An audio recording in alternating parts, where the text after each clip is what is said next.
Butterfly একটা pose, এটা নতুন পোজ নাকি? দেখি টাকা কোথায়? মন্দিরে।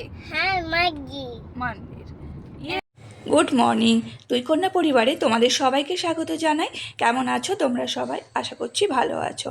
এখন বাজে দুপুর 1টা, আর আমরা একটু যাচ্ছি এখানেই জামশেদপুরের থেকে একটু দূরে এক মন্দিরে। এটা খুব প্রসিদ্ধ একটা মন্দির। তো চলো। নম করবে তো? কেমন করে নম করে? হ্যাঁ, এরকম করে নম করে না?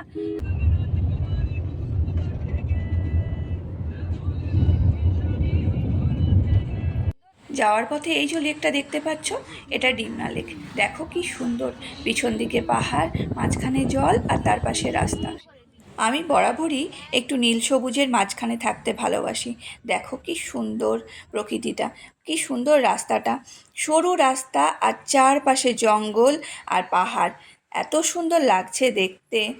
আর এই রাস্তাটা এঁকে বেঁকে চলছে যখন, তখন দেখতে তো যেন আরও সুন্দর লাগছে।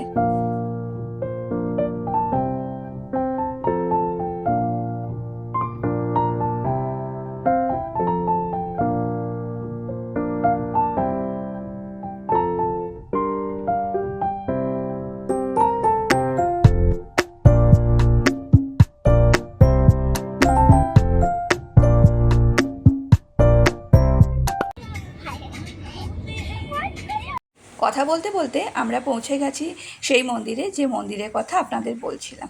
এটা হলো হাতিখেদা মন্দির। এটি ঝাড়খণ্ডের খুব প্রসিদ্ধ একটা মন্দির।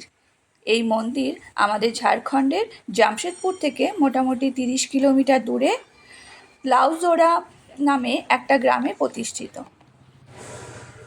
অনেক মানুষ এখানে আসে প্রতিদিন পুজো দিতে। এখানে এই মন্দিরে কোনো দেব বা দেবীর পুজো হয় না। এখানে হাতি বা হাতি রূপের মূর্তির পুজো হয়ে থাকে। এই মন্দিরে কেউ যদি মানত করে তাহলে তার মনস্কামনা অবশ্যই পূর্ণ হয়। আর এখানে রোজ বলি হয়, এখানে রোজ ভেড়া বলি হয়ে থাকে। কথা বলতে বলতে আমরা ভিতরে ঢুকে গেছি। মন্দিরের ভিতরেই পুজো সামগ্রী নেওয়ার একটি দোকান আছে। মন্দিরের বাইরে কিন্তু কোনো দোকান নেই। তো এখান থেকে আমরা পুজোর জিনিসপত্র কিনছি। এই মন্দির ঘিরে জড়িয়ে আছে এক অদ্ভুত ইতিহাস। কথায় আছে বহু বছর আগে এই মন্দির সংলগ্ন অঞ্চলে বুনো হাতির উপদ্রব, মানুষ অতিষ্ঠ হয়ে উঠেছিল। তখন গ্রামের মানুষরা হাতির মূর্তি বানিয়ে তার পুজো শুরু করে এবং অদ্ভুতভাবেই হাতির তাণ্ডব বন্ধ হয়ে যায়। সেই থেকে এই মন্দিরে পুজোর চল শুরু হয়।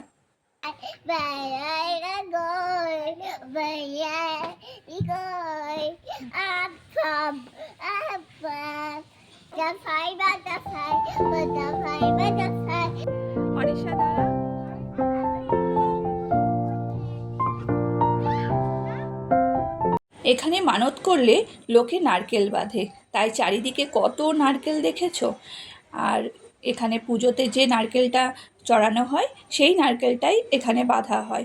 এখানে অন্য কোনো কিছু মানতে বাঁধা হয় না। তো দেখো চারিদিকে কত কত নারকেল।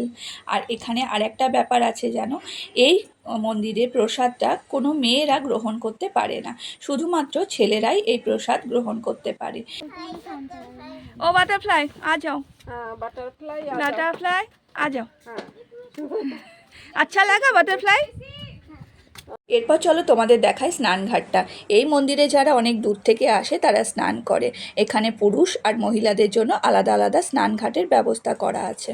পুজো দেবো বলে সারাদিন উপোস করেছিলাম, তাই ভীষণ খিদে পেয়ে গেছিলো।